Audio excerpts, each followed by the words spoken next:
జై శ్రీరామ్. ఈరోజు మన వీడియోలో శ్రావణ మాసంలో వచ్చే మంగళవారం గురించి మరియు మంగళవారం నాడు ఆచరించే మంగళ గౌరీ వ్రతం యొక్క విశిష్టత గురించి తెలుసుకుందామా అండి. శ్రావణ మాసం అంటేనే శుభమాసం. శ్రావణ మాసాన్ని నాబో మాసం అని కూడా అంటారు. నాబో అంటే ఆకాశం అనే అర్థం.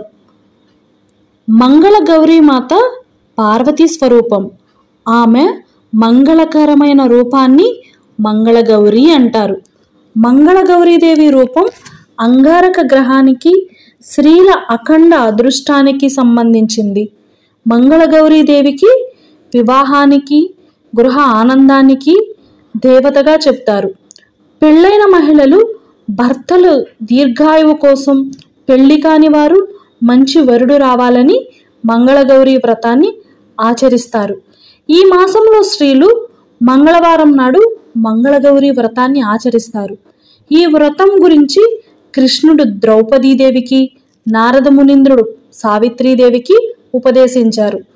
మంగళగౌరీ వ్రతాన్ని శ్రావణ మాసంలో ఆచరించడం ఎంతో ప్రశస్తమైనది. మంగళగౌరీ కటాక్షం ఏ స్త్రీలపై ఉంటుందో వారు సౌభాగ్యంతో నిండు నూరేళ్లు వర్ధిల్లుతారు.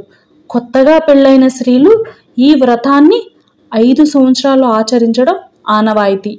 కొన్ని ప్రాంతాల వారు మంగళగౌరీ వ్రతాన్ని పెళ్లి కాని ఆడపిల్లల చేత కూడా చేయిస్తారు.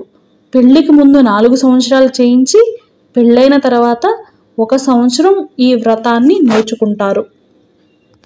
పసుపు కుంకుమలు సౌభాగ్యం కోసం, సత్సంతానం కోసం, అన్యోన్య దాంపత్యం కోసం మంగళగౌరీ వ్రతాన్ని చేస్తారు.